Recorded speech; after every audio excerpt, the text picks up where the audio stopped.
I hope that everything is okay and that you can all hear and see me. I'm going to give the floor now to Miguel, who's going to give you the explanation about the platform and who's going to do the introduction. Miguel, the floor is yours. Thank you. Hello and welcome to the second web conference of the World Association of Public Employment Services, Wapes. The first one we did on practical examples from public employment services, and today we will share with you the results of a survey that was done. I will give you a couple more details. My name is Miguel Peromingo. I'm a consultant for employment policy and employment services, and I will be moderating the event for the next 90 minutes or so. The core of this web conference will be a survey that was conducted among the World Association of Public Employment Services, the International Labour Organization, and the Inter-American Development Bank, and SOCIEUX. SOCIEUX is an initiative of the European Union to share knowledge about social protection, employment, and labour. And more than 70 public employment services have responded to this survey, in which the organizers asked what response public employment services have to the COVID-19 crisis. What are they currently doing? So this is new data, brand new data, that today we will share with you, first results, and then we will discuss with the partners, with Wapes, the ILO, and SOCIEUX. We will discuss how they envisage, how they interpret and analyze the results, and what is the way ahead, and what the different organizations, what their view is. And then we will also have, at the end of this discussion, will be a question and answer session, we will have the view of the European Network of Public Employment Services, which has also participated in this survey and would like to share their view on it. You're highly encouraged to ask questions throughout the webinar whenever you consider that suitable. And we will then have slots for it. We will have devoted slots for asking the questions to the speakers. You can see here under this screen where you see me, you can see something that says a chat. It's like a chat, and if you click on it, there is one of the options is questions. And then you can ask your questions. If you ask it in a general chat, it's a bit more difficult to dig it out, but you can do that as well. But I recommend you to go directly to the section of questions, because then it's easier to see them. It's also, this is a 3-language event, so you're hearing me speak English now. That's the floor language, but there is also simultaneous translation into French and into English. Into Spanish, sorry, so it's English, French, and Spanish, and you can choose the language you would like to listen to. If you also, in the above line of this screen, of the big screen, you can see language, and there, if you click on that, you can see the different languages, and you can choose just the language that you would like to listen to. You can also translate the questions or chat, the text actually, if you mouse over it and then click on translate, and then we'll show you the language, or translate it into the language in which you're in. Without further ado, I would like to now officially open this event by passing the word over to the president of the hosting organization, World Association of Public Employment Services. Is Monsieur Abdelmonime El Madani. He is the president of Wapes and also the director general of the Moroccan PES, ANAPEC. Monsieur le Président, the floor is yours. Merci, Monsieur le... Very much to our moderator. Hello to all. Wapes is very happy to continue with these series of webinars. After a first very successful seminar, I would like to welcome all the participants participating in this seminar as well. The subject of the seminar is particularly important to me because it's actually the result of works that have been initiated jointly by Wapes, with the ILO and by the IDB, as well as SOCIEUX. It's a subject which we're talking about a survey that was carried out quite rapidly and from which we could draw conclusions thanks to the Executive Secretariat of Wapes. The results were treated, analysed, and today we can now look at this data. I therefore would like to thank our partners who have contributed to this work. I'd like to thank the participants who take part in this webinar, in particular those who, because of different times around the world, have been forced to wake up much earlier than us. If they are, or others that are in the afternoon, and this is actually maybe not the best time according to your time zone. So I'm very happy that you're all present with us today, whatever your time zone, and that you participate in this webinar. You all know that the whole world is going through a huge crisis, and it's maybe the first time in humanity that it has been called a health crisis, a sanitary crisis. And these effects of an economic and sanitary crisis, these effects have been seen straight away on the employment. Simply because to be able to face this pandemic, we all have to stay at home.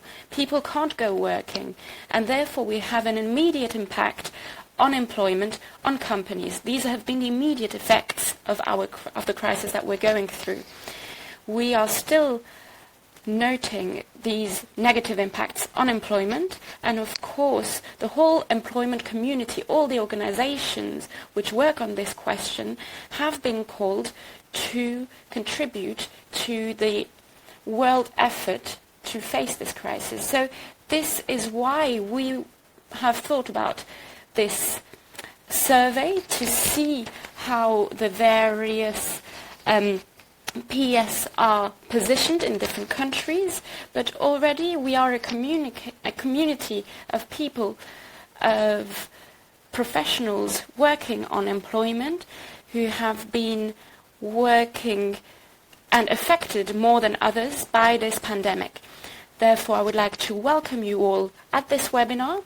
We are going to listen to the different speakers who will expose to us the answers, the results of these survey, and which conclusions we can draw from the survey. We will then also have a debate. I wish you a very successful webinar, and we will see each other later. Thank you very much.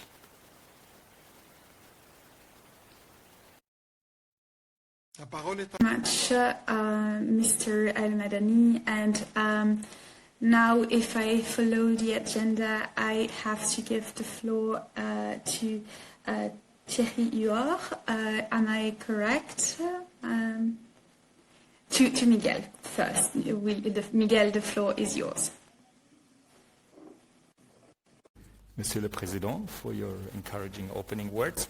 So now we would like to actually share what the survey's first results are. There will be a report, and you will hear more about that, but these are basically fresh from the oven, so to speak, the results that came out of the different questions. And two organizations will be elaborating on it, Wapes and the ILO, and we have two speakers that will give an introductory presentation, and then we will take it from there for the discussion and the perspectives of where we're going with public employment services and their response to COVID-19 and this engulfing crisis that, as the President says, is a health crisis, but it's also an economic and labor market crisis.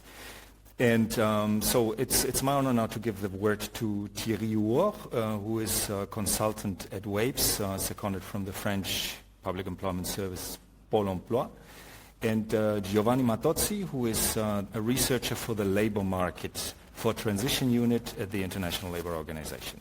So I'll pass the floor to both of you, and you will be sharing the presentation, and after that we take questions and have some views from other speakers as well. The floor is yours.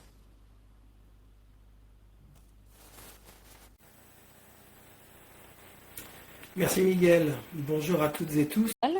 Indeed, we will first show you a summary, a brief summary, because of course the survey has been a bit wider than that, but we don't have much time. So with Giovanni Mattozzi from the IOL, I just first of all wanted to give you some precise information. The data that we've used to show you these results come from a survey. So they only show the opinion of the people that we surveyed. So therefore it's not a study that's been elaborated from field observations. We have 31 questions on 4 different themes, and for most of them, so the 3 first themes, you see the measures of prevention and support of the economy that have been taken by the different countries that have answered, the measures that have been kept up, and the organization of these services have been rather closed questions, and then the issues, the problematics on which we need to anticipate. Here we have worked with the open responses, the open verbatim responses and answers.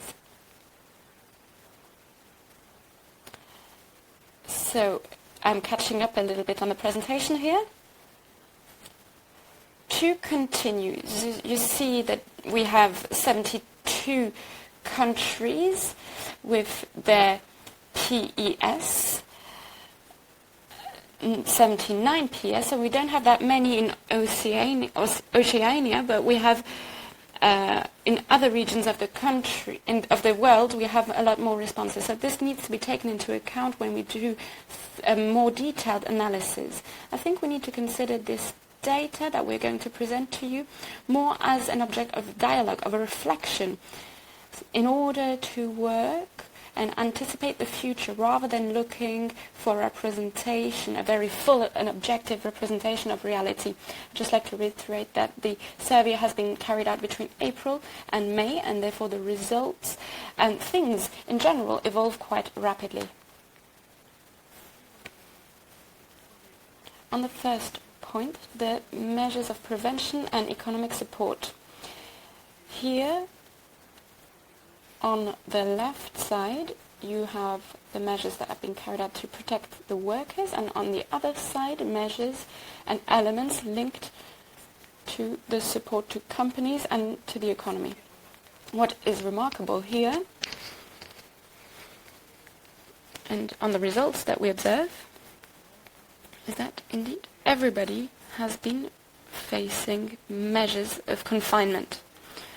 So more or less strict measures according to the country and the status of the pandemic. There has been many sanitary health measures that have been taken on the work field. But what's important is the encouragement of work online work. So here we can see that most people have encouraged telework. You see 87.3%, and you will see what the impact of this is. Giovanni will be talking about that later, in particular the organization of service for the PES precisely. We now had to improve and simplify services to companies, so we had to be very reactive, very flexible. That's what has been told us. We have also talked about the support for the self-employed, protection and support of self-employed, so help to all those who are the basis of the local work market. What does that show us now, just as a summary? So this means that during this time we have had to support social and economic aspects.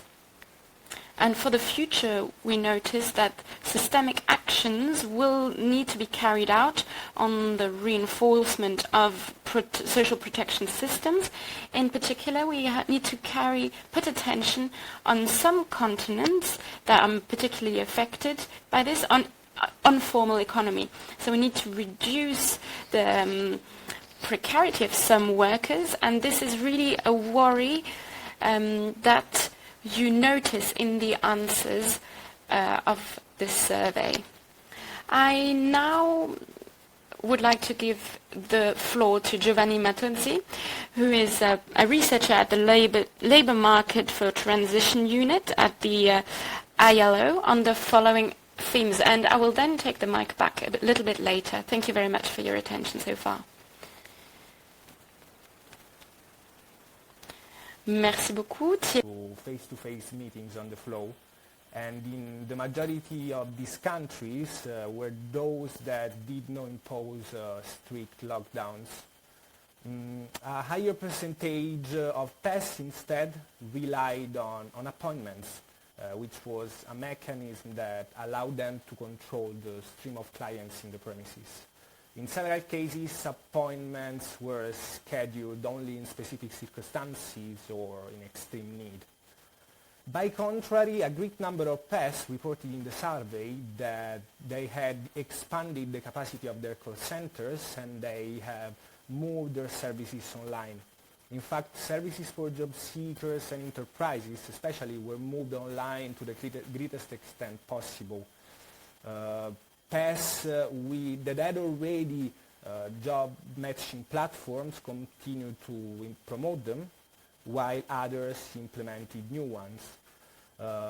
In addition, digitalization during confinement took also place in the delivery of trainings, with several PES implementing new platforms to promote the upskill and reskill of job seekers, such in France or in Brazil, for example.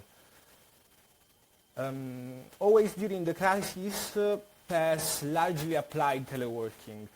Before the pandemic, only 43% of PES reported to telework, while after the pandemic, during the pandemic actually, this percentage increased to more than 60%. Some PES also reported the reasons why they were not teleworking before COVID-19, and in this sense we can identify three main motivations. The first one was the need to maintain face-to-face services, especially for those clients with low digital skills. The second one instead is more related to the lack of ITC infrastructures, security systems or equipments that are needed to telework, and this was a reason that was mainly reported by low-income countries and lower middle-income countries. The third one is instead related to the absence of national rules that makes teleworking sometimes difficult to be implemented. The largest increase in the use of teleworking were seen in South America, Oceania, Asia, and in Africa. In addition, it is also important to notice that the percentage of PES using teleworking in high and upper middle income countries was much higher than the percentage in lower middle and low income countries. And this could potentially underline either a lack of infrastructures, but it could also be linked to the fact that in the period when we did the survey, precautionary measures on the working place were stricter in high and upper middle income countries. So the adoption of health protection measures in the workplace have put a strain on the human resources of PES, and at the same time PES reported that the demand for specific services such as the payment of benefits had increased. To deal with it, PES had to establish a services continuity plan, making adjustment in their organizational structures, and they also had to reinforce some critical departments. Several PES, in fact, reported to have relied on staff relocation, to the recruitment of new staff, and on staff lending from other institutions. Moreover, in a period where more and more workers were unable to provide for their own income, one of the priorities of the PES has been ensuring the payments of out-of-work benefits. And in this sense, PES reported to have facilitated application to programs. They eased the eligibility criteria and relaxed some conditions to receive the payment of the benefits.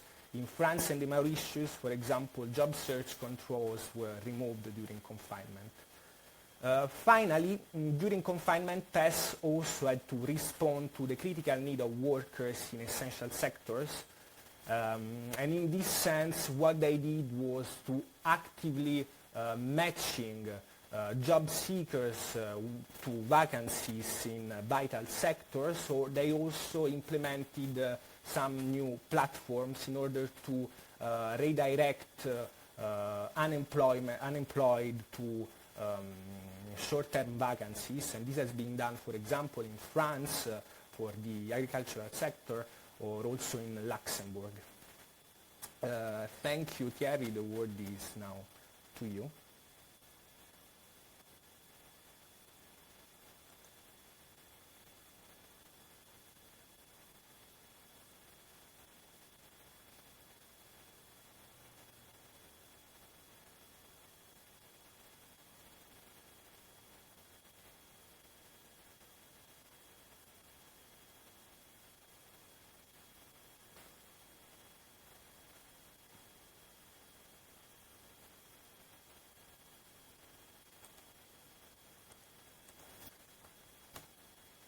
Thank you. I think Thierry, you still have a couple of infos that you would like to share with us.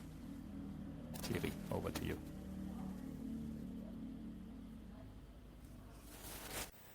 Oui, oui, bien sûr, avec plaisir. I'll gladly do so. So I was saying that a part of questions were open questions. And those questions that we need to anticipate, we can really notice some things that we'd like to share with you. Here you can see the 5 points that seem to really stand out and that we wanted to share. So facing mass unemployment again, we've noticed that many PES and those who have answered our survey noticed this increase of unemployment. We will have to accompany professional transitions much more today. It's going to be a real challenge. We will have to reconfigure, sometimes on the short term or on the long term, of some sectors completely, in particularly airspace, agriculture, tourism, and all this in a context that is going to be very changing, very volatile. And that brings us to a third point, where you can see we will need to anticipate. We will have to have systems to observe the work market, the labor market, in order to adapt on very short-term movements, but also to construct a prospective vision. And that's the goal that's really shared by most people that have answered our questions, and that's been shown all through the survey. Collectively, we can adapt to situations very rapidly, but we need to be able to anticipate and predict situations on which we will have to act in the future months or weeks. What we also notice is the risk of exclusion of some categories of workers, whether they are in employment or not. We see today a lot of skilled people arriving on the work market, and we've already experienced it before. We need to be very vigilant to this mass arrival of skilled people, and that we forget about other about other people who are also looking for work and looking for an activity in order to earn a wage. And another thing that Giovanni mentioned to us is tackling the digital insecurity. So here we need to give support, we need to train online for professional training. I think that some asked us what is the value of workers, of employees. There we need to really do an activity of follow-up for some people to convince them of the validity of trainings that are carried out online.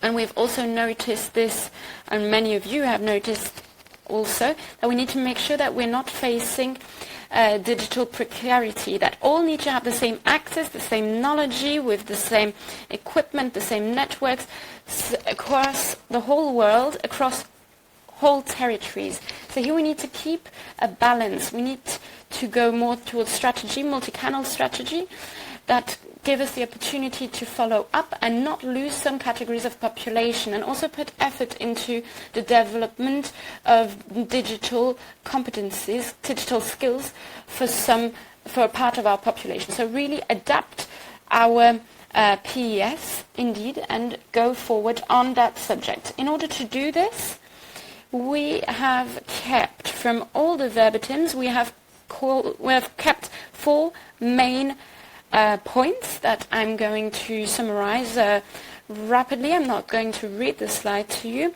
but one point, and we've seen it, is to increase the flexibility of our organizations.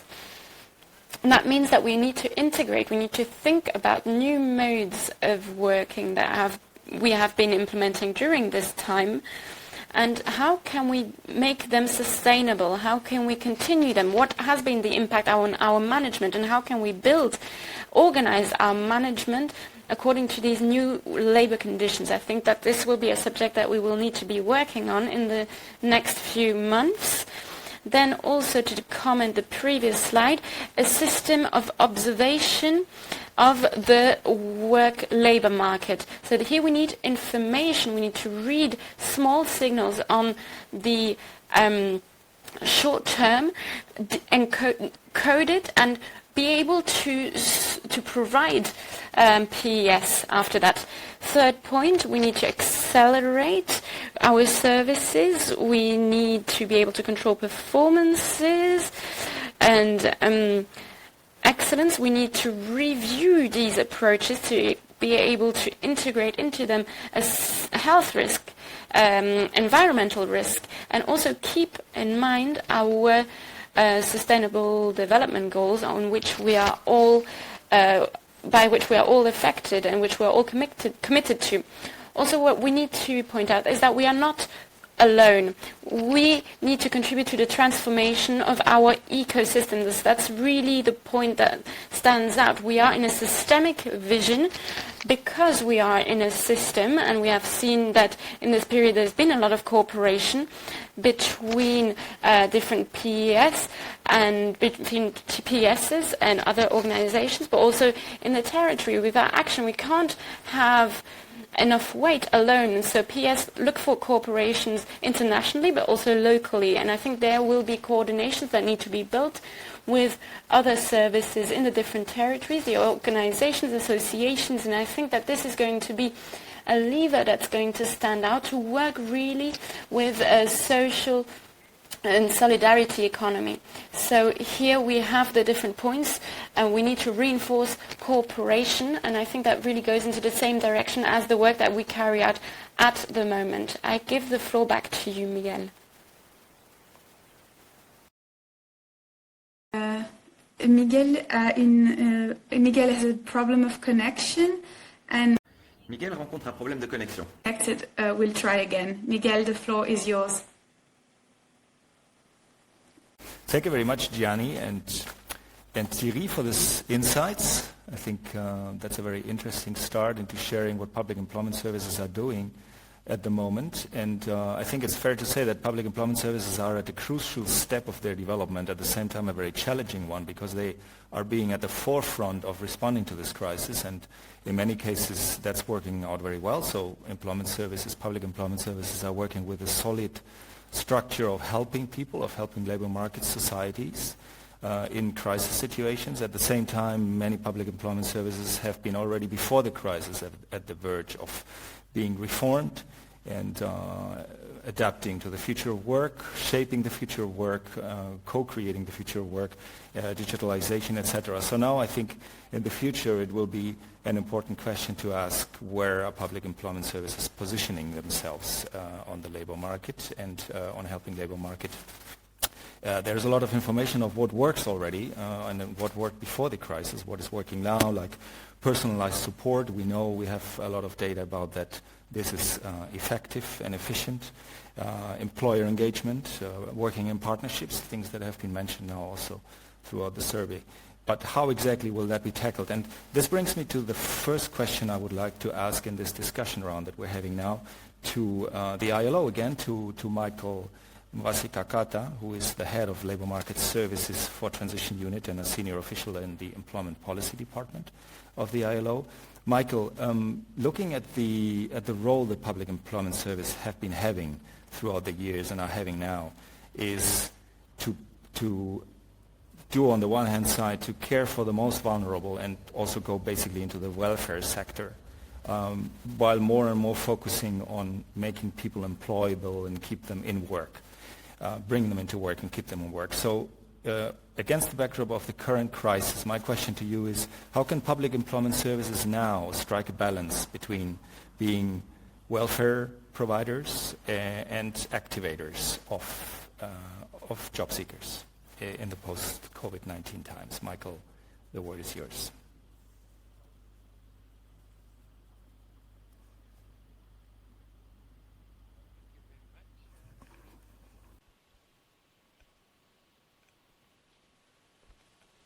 I don't know where to unmute. Can you hear me?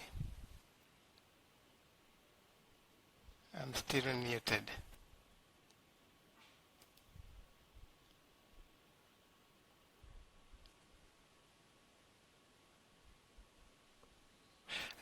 Just taking the floor to tell you that we can hear you, okay? So I'm going to give the floor to you, and when you see yourself instead of me here, it means that you have the floor and we can hear you, okay?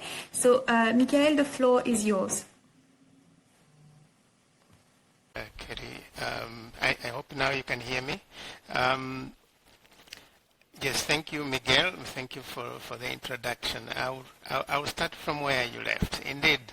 Indeed, since 1990s, there was a drive really to activation policies, basically to reduce welfare dependence and to bring people into work, to basically to sort of deal with the problems of the disincentives to work that were created by passive policies, basically. Now, this, over the years, led to a concern about really,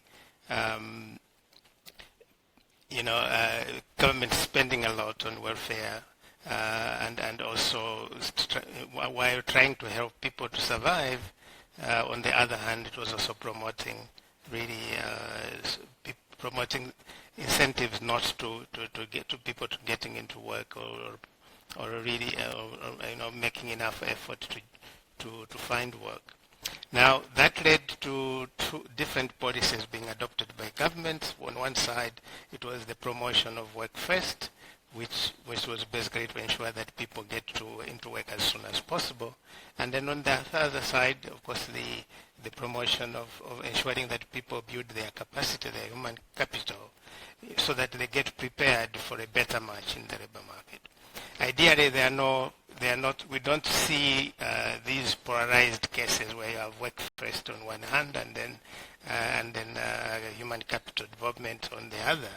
Basically, you have a hybrid of both work first and human capital, and that has happened all along until this point. Many of the policy reforms by governments across the world, particularly in advanced countries and in emerging countries, it has been basically to put the balance between work first and human capital to ensure that people get to work as soon as possible, but without compromising their capability to be able to engage, to find decent work and sustainable work in the future.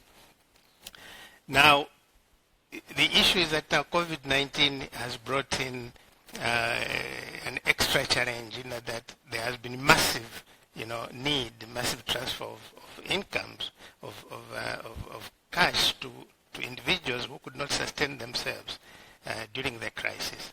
And this was a special crisis in that there was on one hand a deliberate attempt to stop activity actually in order to minimize the contagion of COVID-19 virus. Now, the issue I think is then how to exit out of this. Do governments just stop at the end of, during recovery, do they just stop supporting the people that went in? And we know that the gig employment, people in the gig sector, in the informal economies, particularly in some emerging and developing countries, were not we are all incorporated in this welfare system. So the question is, how do governments then exit what they started during the COVID as the economy is recovering? And we know that the economy recovers slowly, and employment generally comes last in terms, it lags behind recovery in growth, in output and productivity, for example. So what should be done in this case? I would like to argue that governments must not just stop the support that they are providing immediately. We have learned lessons from the past, where particularly the past crisis, the global financial crisis, and we see from there that it has taken 10 years for employment to recover, and that productivity, that actually wages have fallen behind productivity over all these years. So we shouldn't make the same mistake. Now employment should be at the center of all policies, government policies, and therefore people, the workers that were being supported, they should continue to be supported. However, taking into account the reality that you do have financial challenges during the recovery and even during the recovery, there is need to sort of focus into an integrated policy approach. Basically to take people who were in this, were being supported, to take them through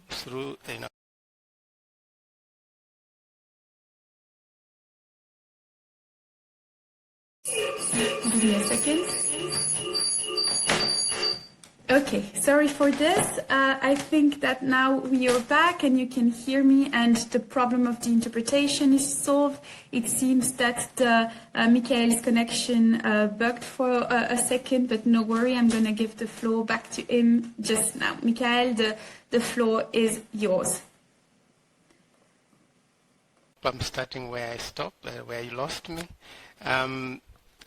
I was saying that there is need for, first of all, I said that there was need for careful really graduation out of the stimulus packages, not to go for an abrupt stop in the stimulus packages and support to people in the workplaces, and secondly, to follow an integrated policy approach, where people should be supported.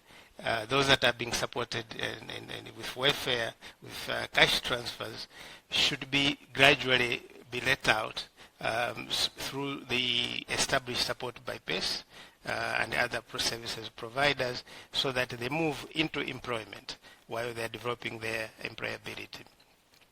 And thirdly is to ensure that there is a targeted approach to make sure that each person is provided the services that they need based on their circumstances. And finally, to continue the balancing, maybe this time to have really a careful balancing between human capital development and work first, to get people into work as soon as possible without jeopardizing their long-term ability to secure decent work. Thank you.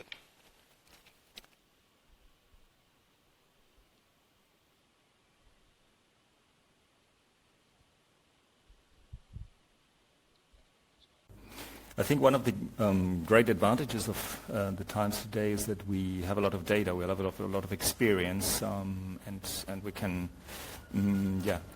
work with data that is international and experiences that is international. And so what you mentioned, that we also learned from other crises, from other parts where public employment services were performing strongly, is something to learn from, and that our competence with dealing with crisis is also improving over this process.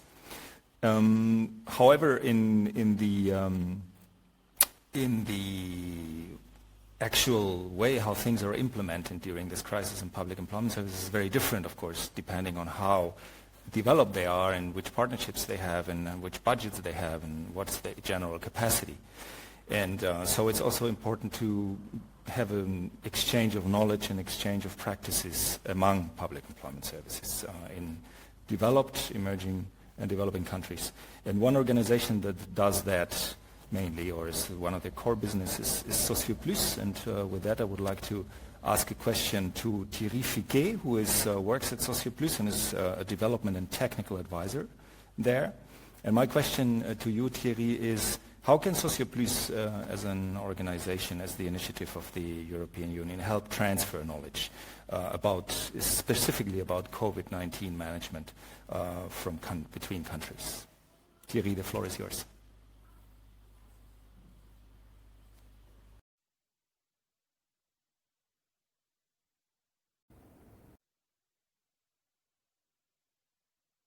I'm just taking the because Thierry, we cannot hear you. It seems that your microphone is not connected. Could I ask you to refresh your page just by clicking on F5 on your keyboard?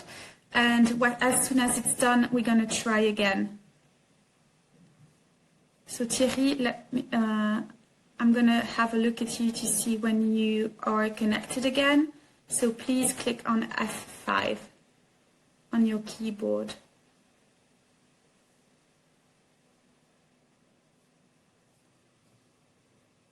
It's okay. Perfect. We try again. Give me a second. Okay. Try again.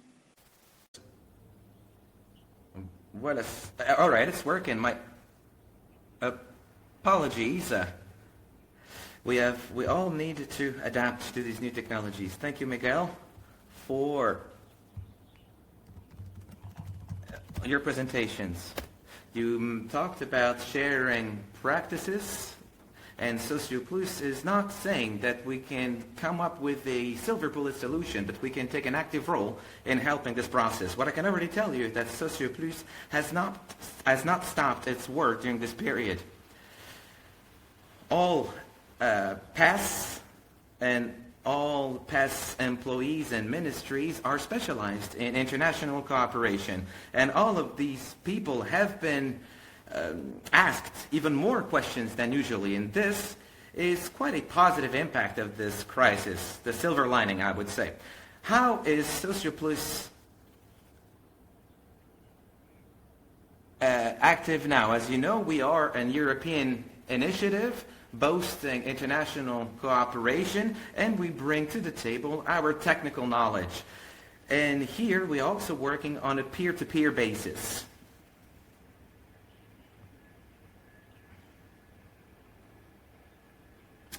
We work in standard processes, for example, when we receive questions about specific topics, but we also work on larger contexts, such as labor, employment, and social dialogue. And on this last point, I would like to say that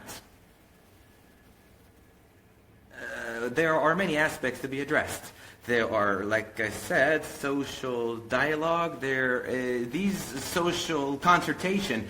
And like I said, sitting around the table is absolutely pivotal in order to share all our different types of expertise.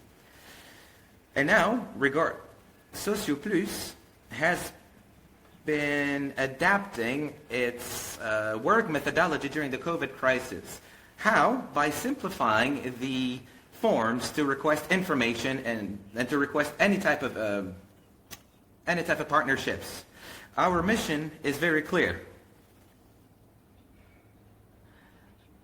We organized some benchmarks in order to optimize the way we could be approached. I invite all participants to have a look at what we do on our websites. Furthermore, as all PES, we had to adapt to the various and changing needs that occurred during this COVID crisis. But I would like to comment on what Thierry said, and what are the topics about which SOCIEUX is approached. Here's a couple of examples. Obviously, the system of information on the labor market. Once again, I repeat it, we do need to facilitate the access to all opportunities available to workers. What's more, second challenge, which is not specific to the COVID crisis situation, is the digitalization. We hear a lot about social distancing. And the term social distancing is now fashionable, but at the same time, we have also heard social distancing of more vulnerable people when it comes to their access to public services and access to public services. So it's not just a physical distancing. And we consider this point very important. We observe that employment policies are actually changing the landscape. In some countries, in some capital cities, the PES are very present, and some of them are thinking about reforming themselves, about creating new partnerships, but it's not the case everywhere.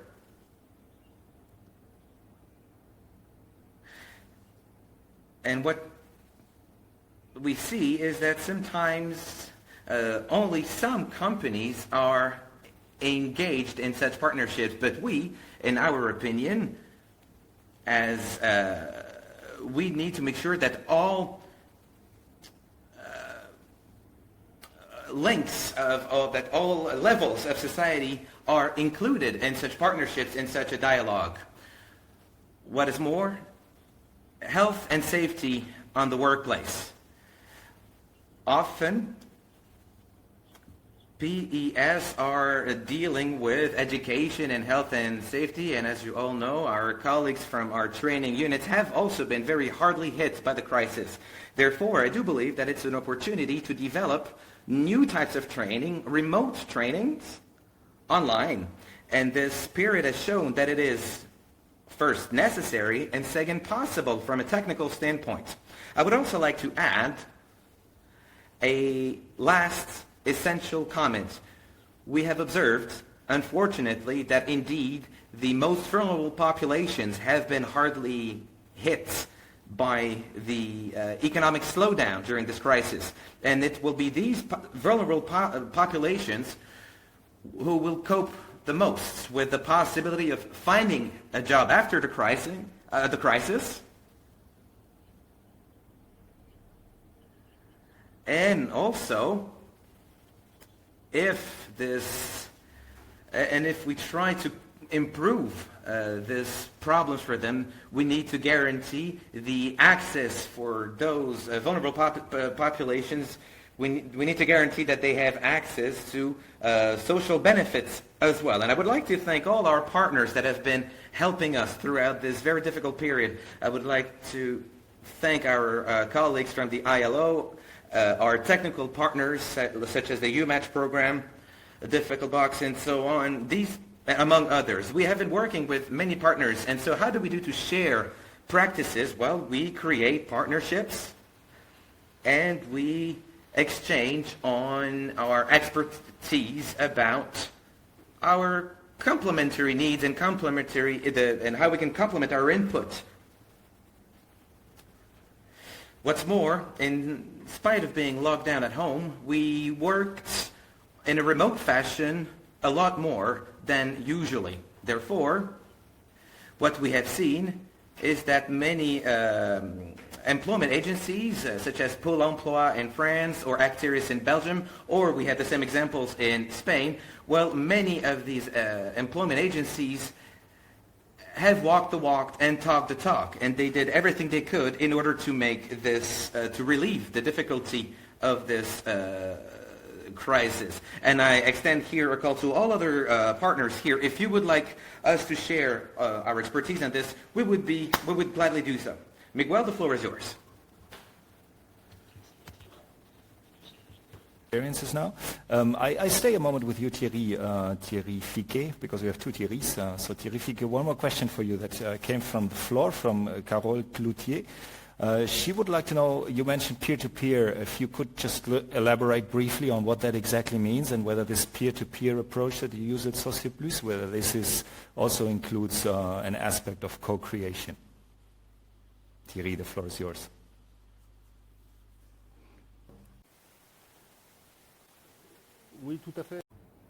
Yes, absolutely. I think it's an excellent question. So peer-to-peer, what do I mean with this?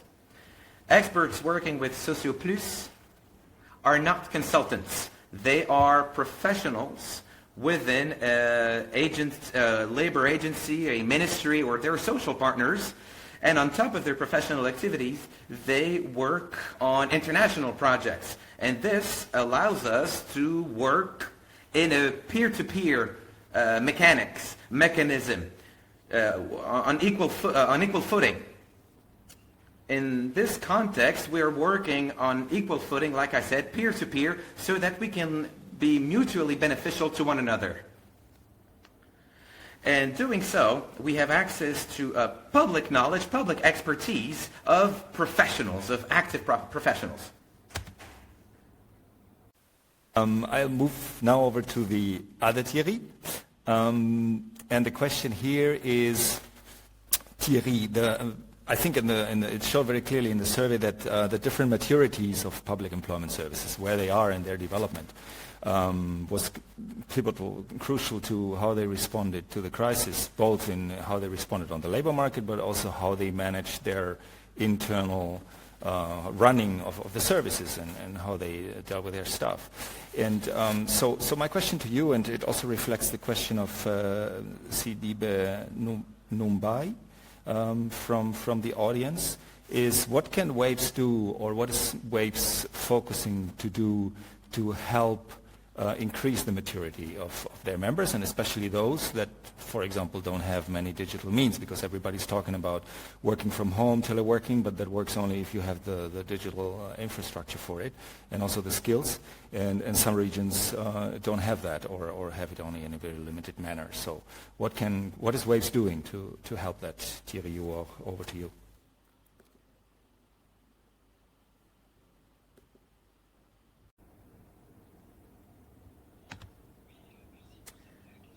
Thank you for this question, Miguel. It is both simple and complex. First, what is meant by maturity in this case? I think there are two challenges. First, the offer of services, what type of services we would provide, and then we will see the channel through which it will be provided. But also the question of what about our organization? How are we to organize our internal work? And this is what has been mentioned in the minutes of in our reports. What type of management? What term of governance? How do we work internally in our public services? This is the first point. But then how can Wapes play a role? Well, this is first its priority mission to support PES by supporting partnerships and dialogues between them. Like Thierry Fiquet said, it is clear we should start by sharing good practices, and this is the work that the Wapes has been doing during the pandemics, but also before. And Wapes tried to accelerate its answers, its reactions, and by spreading good practices within its members' network, by bringing partners together in order for them to learn from one another, from peer to peer, like Thierry was saying earlier. So I think this is the first mission of Wapes: organize the circulation of information within its members, and also to work through partnerships. Partnerships with the International Labour Organization, that is pivotal, but also with development banks, notably the Inter-American Bank for Development. And this can involve resources, infrastructures, which could be of essential help to these PES. What's more, North-South cooperation. I do believe that many exchanges take place in the context of South-South cooperations as well. Because sometimes when you want to find answers to typically local questions, they cannot be found in so-called developed countries and vice versa. I think we should find inspiration in everyone's experience. We should find inspiration. For example, in Brazil, I remember that their experiences was of keen interest to European partners, and vice versa. They found inspiration in remote partners. In other words, experiences should be shared at every level. Once again, I would like to emphasize that the maturity of many PES is very high, even though many large differences exist. This may be linked to their geographical position or to their institutional setting. But we, within Wapes, we are working on the improvement of the structure of these diagnostics and on how we can help PES to make a state of play of where they are and where they would like to be in order to reach this level of maturity, like we said. And as of this point, it will be possible, I believe, to move forward on a thematic, theme-by-theme approach, and in order to learn from one another in a structured fashion. And for the rest of the year, we are going to work on this SAMPES project. Just as in the PES network, as you know, within the PES network, exchanges are being encouraged. And I know that such exchanges are also taking place in Africa. So what I'm trying to say is that Wapes and their PES networks are doing the following: sharing and learning together. And then regarding the channels, as we've seen, online channels have become more and more important. They can be a source of development for the future, but not everybody has access to the technology and the skills or the infrastructure. For example, just today we just had a small technical glitch with this online platform. But once again, this is a problem that can be dealt with by sharing good practices, and this will allow us to strike the right balance between online tools or other tools. What's more, what's already been said in the study, online platforms have boomed, but so has the use of smartphones. And in some countries that do not have access to internet, smartphones and regular phones are also available. Therefore, I think that a country-based analysis should be carried out in order to fully understand the best way to provide services around the globe. And so now to reply to the question about maturity, I think we need to work on the types of services that we can provide, and also we need to study how we can better organize ourselves internally. This is it for me. I hope that I replied to your question. Thank you very much, Miguel.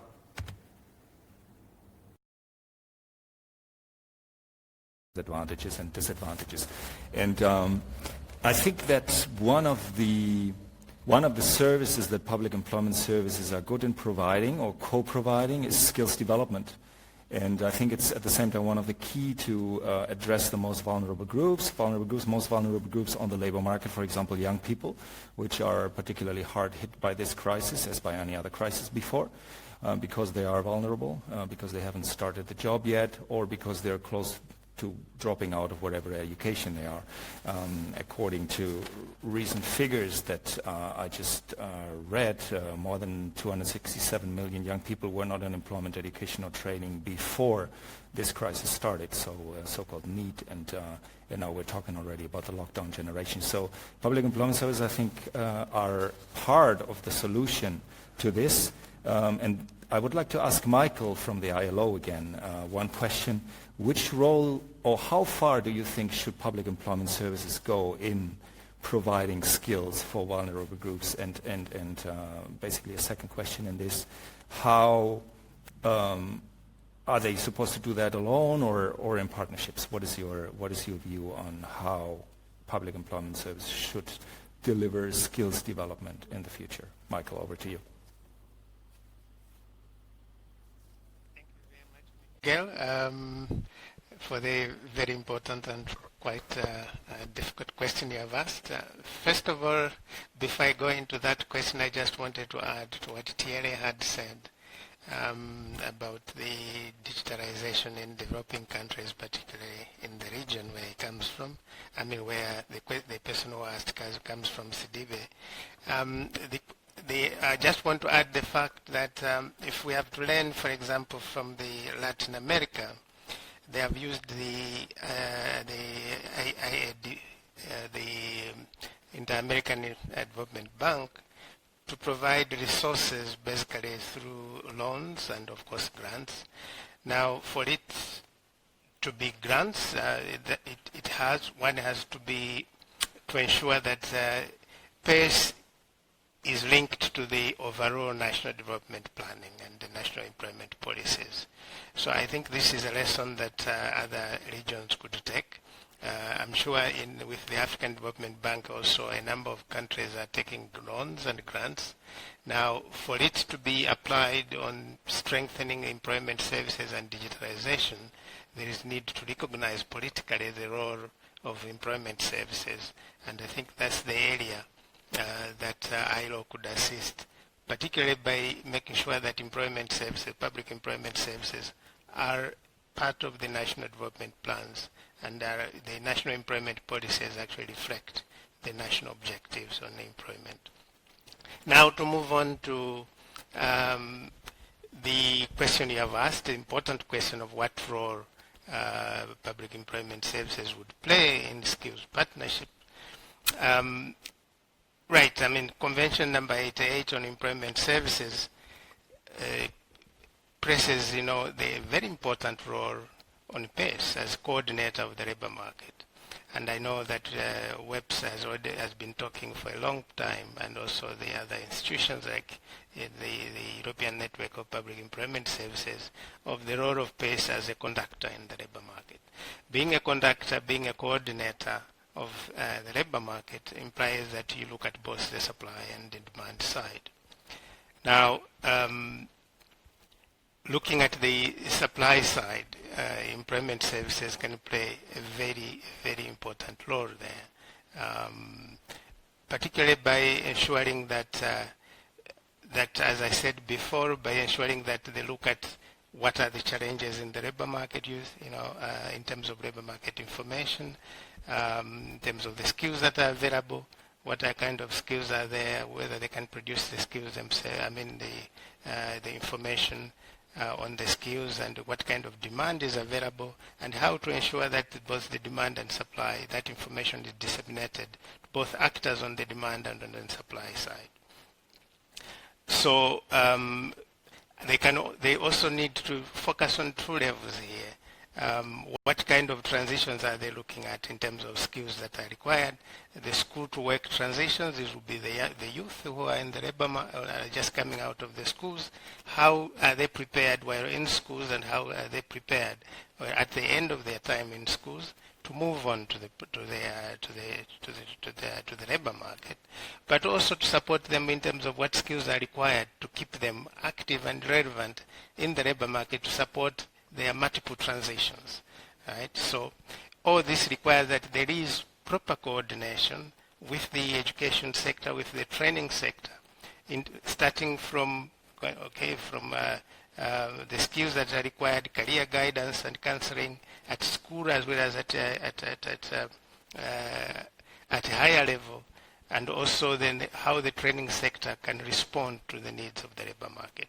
So in short, I would say, first of all, they need to be to play their role, which they're already playing on information, providing the information in the labor market, acting as experts in the labor market, to take a holistic approach, as I said, to ensure that workers are supported throughout their life, their working life, and also to be, to ensure that there is result orientation and to work on evidence-based policy making. Now, how do they work how do they work with others? Partnerships are really critical. Partnerships with employers to understand what they need. Partnerships with education system in terms of career guidance, in terms of curricular development where it is possible, in terms of ensuring that what is being taught in schools is what is required in the labor market, ensuring that the private sector and the employers are taking an active role in the development of skills so that people come out prepared, they are work ready. As we say always that in these days, job seekers or even the youth are coming out of school, they're expected to hit the ground running. Now, but then the question is, where do they take the experience to hit the ground running? That can only happen if public employment service and other employment service providers are playing that role of connecting the demand and supply side and making sure that the young in the schools, the youth in the schools and in training institutions are able to gain the experience and also to understand how the labor market works. So in short, employment services should be at the center of partnerships as either as leaders of those partnerships or as partners in those partnerships. I think I'll stop there. Thanks.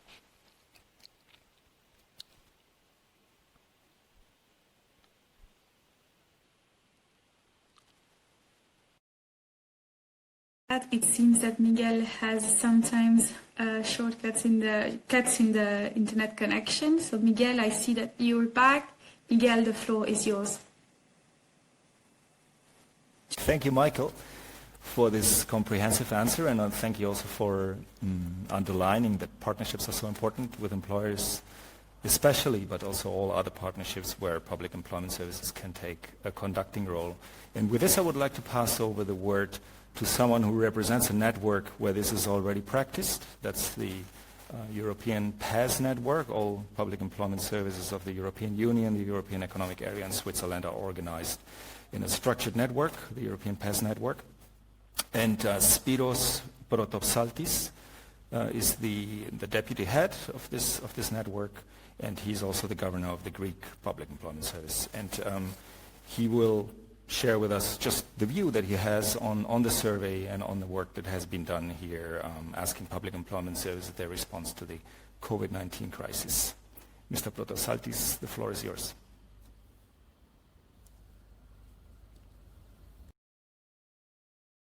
As it seems that Spiros got a problem of connection too. We're just waiting for him to connect.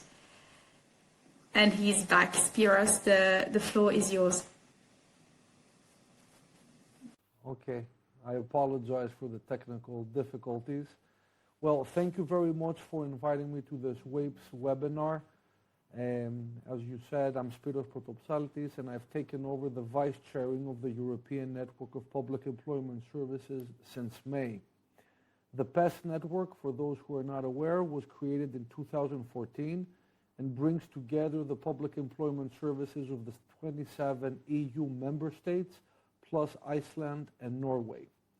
The aim of the network is to enhance the cooperation between the EU PES through mutual learning activities and a program of benchmarking. At the beginning of this crisis, all of the public employment services were swamped with the following work. First of all, we saw a notable increase of registrations, as was expected. We had to manage short-term work schemes that the government instituted in the wake of the pandemic, and we had to make new work arrangements, such as closing offices, implementing telework, reallocating staff to priority tasks, etc. In the PES network, we tried to support each other with swift information exchange. Luckily, we could switch many of our meetings to digital formats, such as our governance meetings, but also our working groups and many of the mutual learning activities. For example, even Greece has a mutual assistance program with Estonia, and although we had arranged to do that obviously face-to-face, due to the pandemic, we had to switch it to a digital format, and it worked very, very well. Let me highlight a series of webinars that we scheduled to examine the different aspects of our response to the crisis. First, we held the capacity planning webinar on the 14th of May. Then we had an analysis of labor market needs on the 11th of June. And we have scheduled a webinar on the responses to support recovery next September, a webinar on employer services next October, and responses to vulnerable groups in November. We also launched research on the EU PES responses to the COVID-19 crisis. It took the form of a regular update table based on the information delivered by the different services. In parallel, the PES network organized studies on short-term work schemes. The first retrospective study has already been published, and a second one, taking stock of all the measures launched since March, is forthcoming. It is an overview that shows how PES are responding to the crisis, in particular measures that are preventing unemployment, such as supporting employers, measures addressing job seekers, measures and elements of measures preparing for the recovery phase and potential structural labor market changes. It includes 6 case studies with more in-depth information from Germany, Denmark, France, Croatia, Slovakia, and Spain. I have had a very vivid exchange with my colleagues at the last PES Network board meeting, which was the first ever digital board meeting, beginning of June. Let me give you some of the examples of the practices, questions, and dilemmas that we discussed.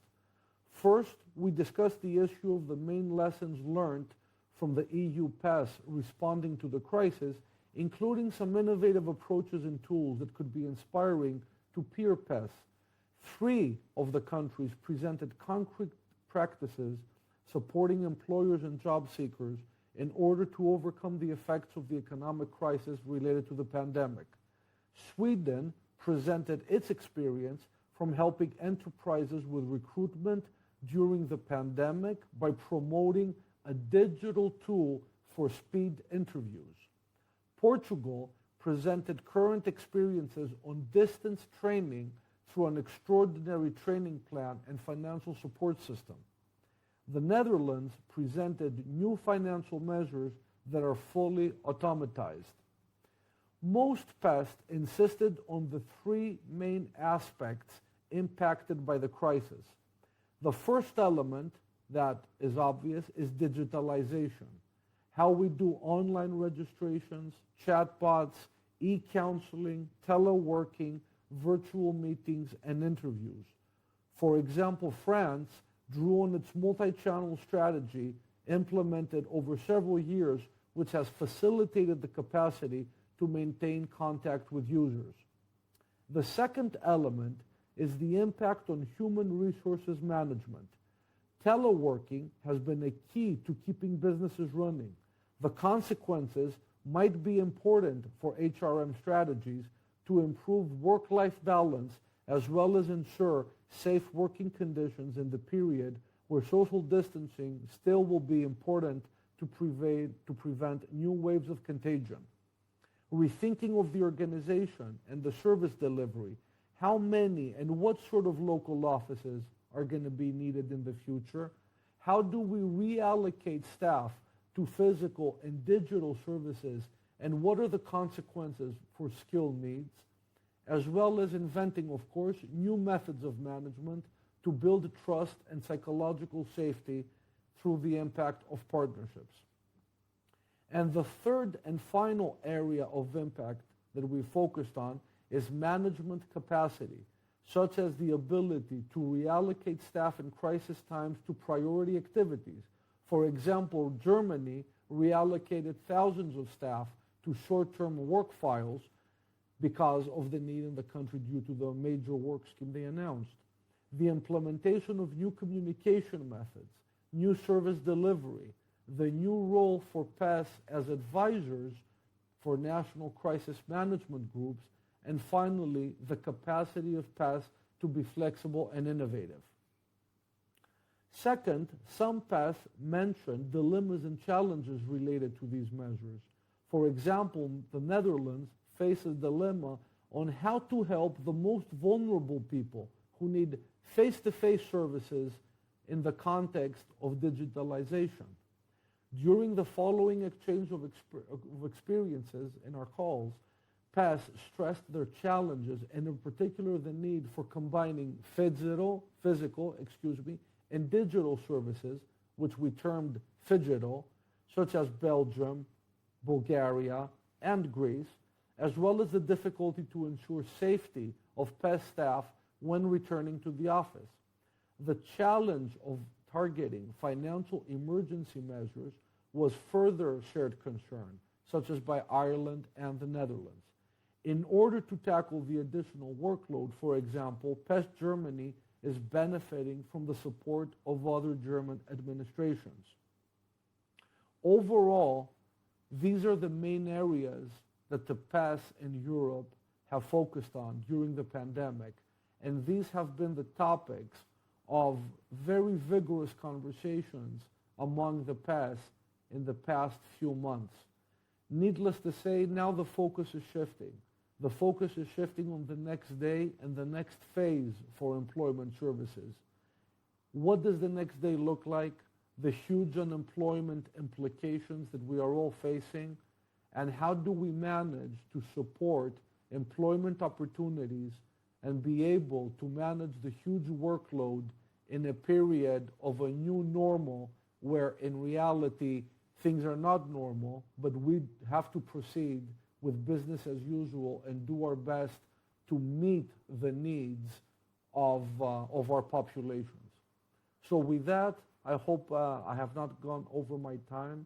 Thank you very much again for the invitation, and I appreciate any questions or comments you might have. Thank you very much.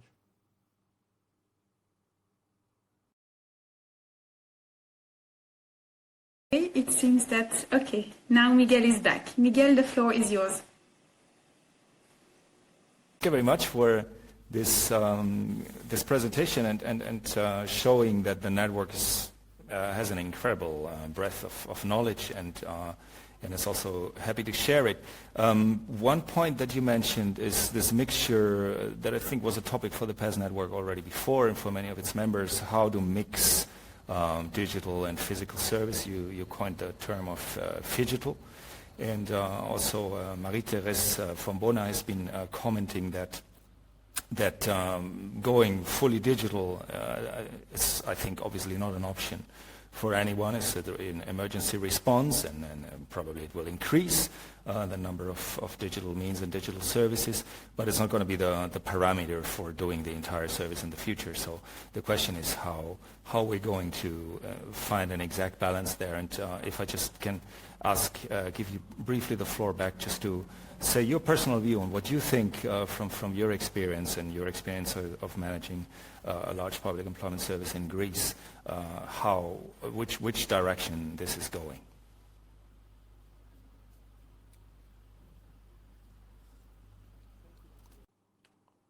Thank you, Miguel.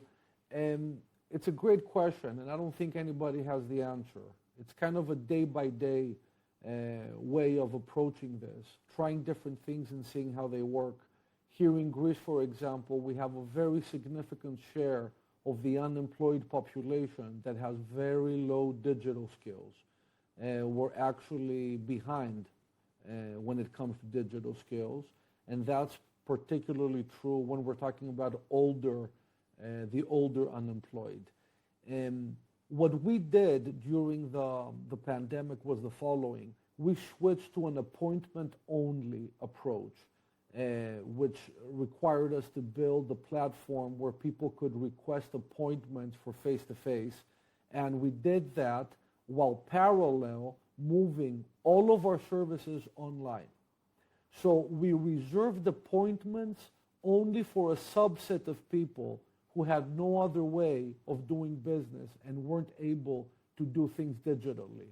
And that model worked for us, but it worked for us only temporarily, because now that we have exited the pandemic in the sense of the lockdown, and now when the economy is starting to heat up again, and we have the first flights coming in the tourism season, etc., we have a greater demand. And so I don't think we're going to be able to hold the appointment-only hybrid model that I just described. And instead, we're going to have to start seeing more and more people face-to-face in our one-stop centers. So I don't have an answer, but what I can say is this, and I think it's true for all of us. We need to be nimble. We need to be flexible. We need to maximize how we utilize the digital tools. But at the same time, we need to be vigilant and mindful that some of the most vulnerable populations are going to need to be serviced in a face-to-face environment no matter what. So let's do our best to take care of the needs of the vast majority of the population, or the majority of the population, in a digital way, and at the same time reserve our limited resources for face-to-face meetings for those who are the hardest to serve.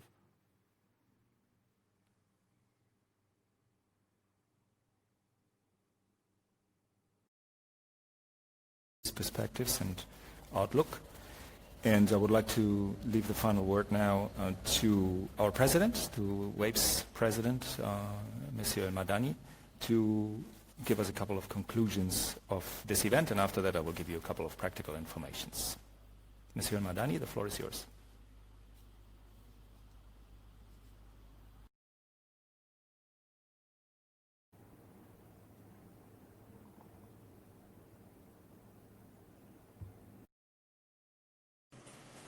Okay, sorry about that. It seems that we cannot hear you, Mr. El-Madani. So can you maybe make sure that your microphone is turned on?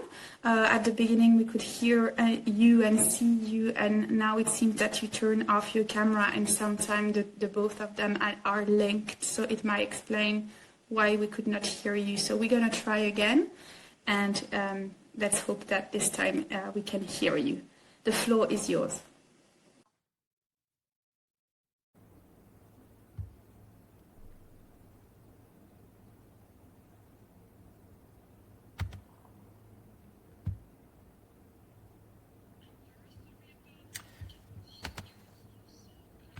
Ask you to refresh the page by clicking on F5 on your keyboard, and then we'll try again. Let me know when it's okay.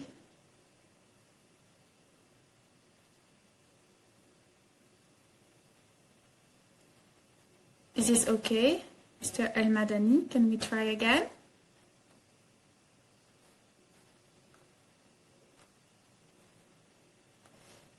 Okay, let's try. The floor is yours. It seems that I cannot give the floor to you. We're gonna wait for a minute so that you can refresh the page.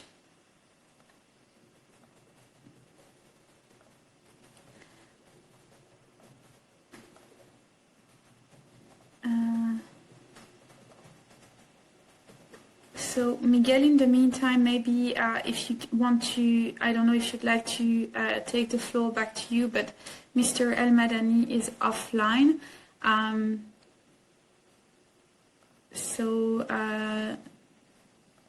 Let me know if I can give the floor back to you in the meantime, or if I can reach out to Mr. El-Madani. He is back online, so we're gonna try again. Mr. El-Madani, the floor is yours.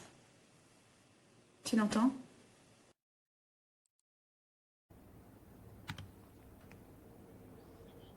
Is it working? Do you copy?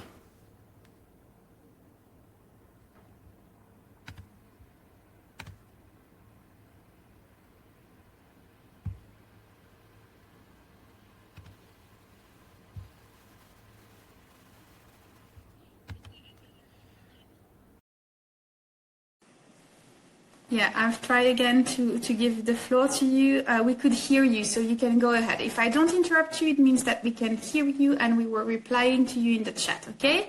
Mr. El-Madani, the floor is yours.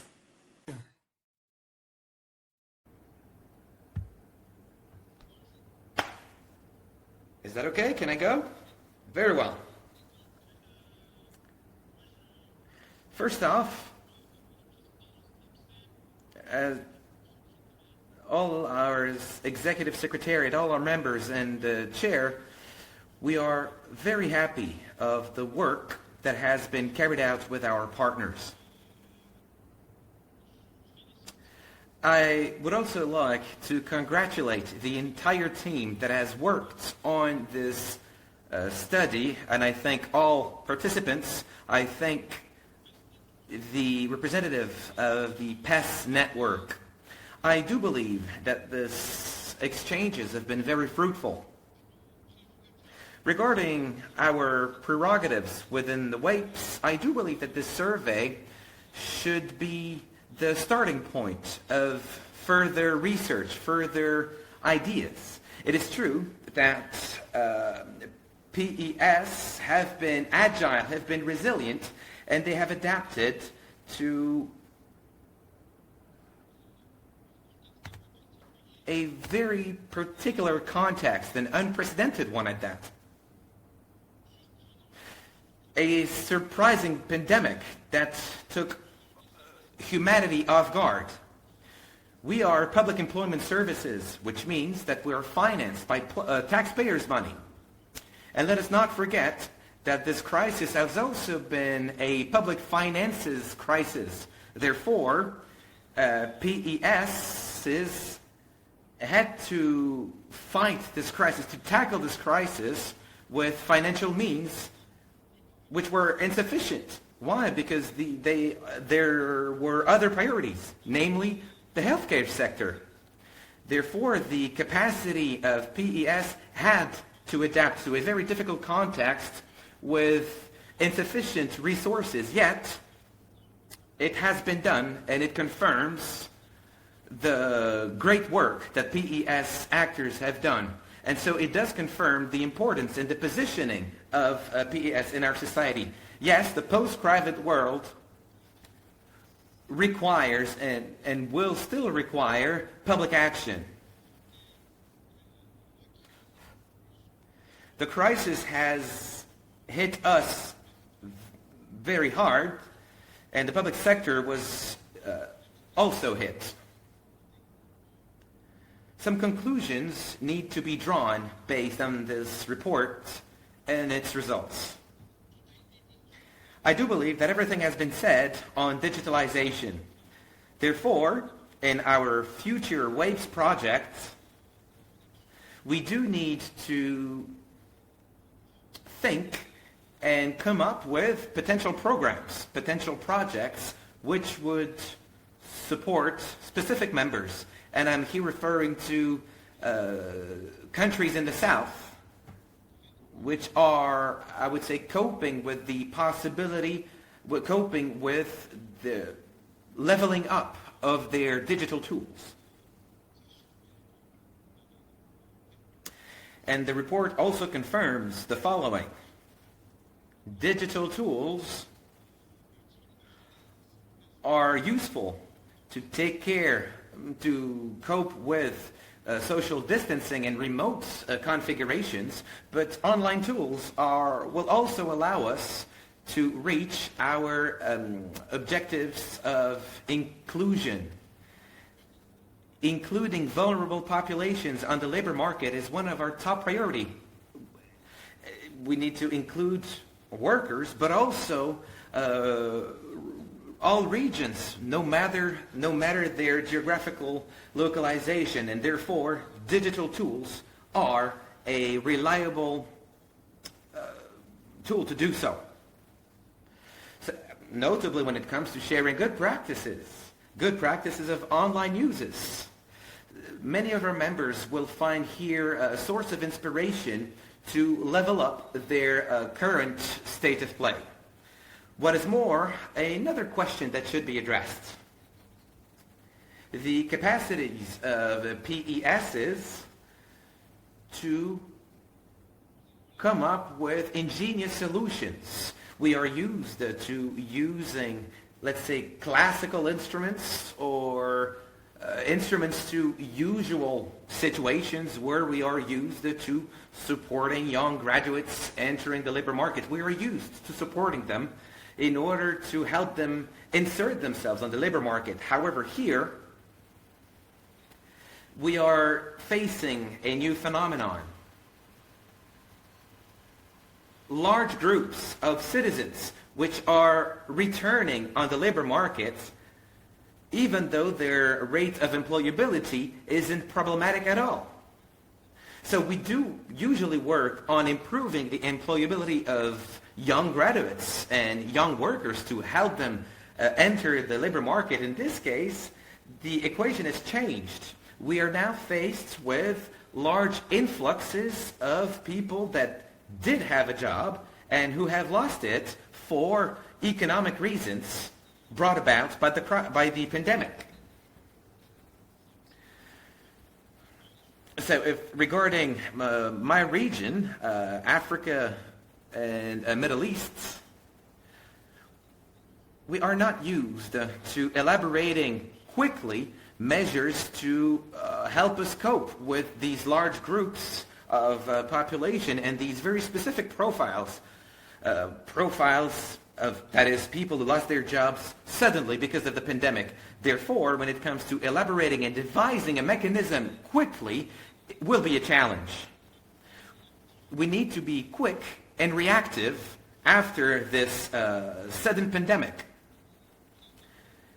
And we do believe that this is and should be one of our top priority. This will allow all our members to consolidate their capacities with, as we know, internal differences from one member to another. But once again, we should all show agility and resilience, as we have so far.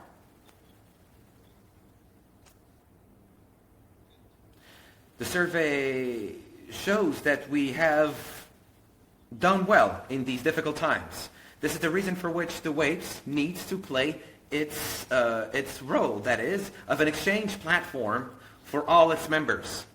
We also need to explore potential new ways which will allow us to improve our best practice sharing performances, and some food for thought has been mentioned for Africa earlier by our colleague from SOCIEUX. He said that it would gladly help us in order to devise development paths. Yes, the African Bank for Development would be interested in such a collaboration which would consolidate the agility and the resilience of employment services of this region. But it is, of course, the case for the other regions. This is a call for our vice presidents and region chairs. A call to them so that they can start thinking about possible solutions. Furthermore, we are very happy to see the partnerships mentioned in the surveys.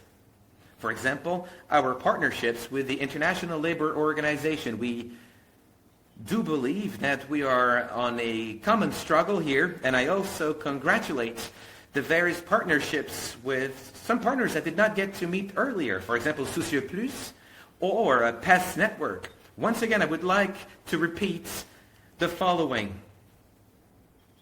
I would like us to work more often together. I would like us to share practices. I would like to learn about your practices, your data, and all the conclusions that you have drawn, because you are making very creative work. This would be it for me. And as a conclusion, I do not really think that I can come up with scientific arguments. I do believe that this scientific survey is very rich, very dense in terms of information. I would like to thank our experts, Thierry and all the other teams from the Executive Secretariat. Thank you to all of you once again. And we look forward to discovering the rest of your work and discovering new deliverables which could be shared even to an even wider audience. Maybe something that hasn't been talked about yet, but that would be, in my opinion, good food for thought. I'm talking here about human resources mobility, maybe with the International Organization for Migration or other organizations. What about the impact of the pandemic on mobility, on economic migration? For example, in an area we are used to working here, and now we are starting to feel the impact on mobility. And this is why we are already discussing these topics, these issues, with our usual partner countries. In my opinion, it is a pivotal challenge that needs to be addressed together. And I do believe that further research on the topic should be carried out, and I think that it will be a pioneer research. Once again, I would like to thank and congratulate all our partners. Thanks to you all. And I now give the floor back to our moderator. So he now has time to let us know about the practical future details. Thank you very much to all of you. Okay, sorry about that, but it really seems that Miguel's connection is not stable. So Miguel, you're back. The floor is yours. We'll try again. I'm giving information before. We are at the end of the webinar, so thank you very much everybody for staying on and for listening to it. For all those that could not be here today, we will share a stream online so that you can rewatch parts of the webinar or the whole webinar if you want, and share it with those that couldn't see it. And there will be also the presentation that you saw, the shared ILO Wapes presentation will be shared, and of course there will be further results, more elaborated results in a report of all the partners and all the results of the survey in due time. Wapes will keep you informed when that would happen. The survey was done by ILO, Wapes, SOCIEUX, and the Inter-American Development Bank, who could not be here today due to the challenges with different timings around the world. Not easy to find a common time that is suitable for all world regions.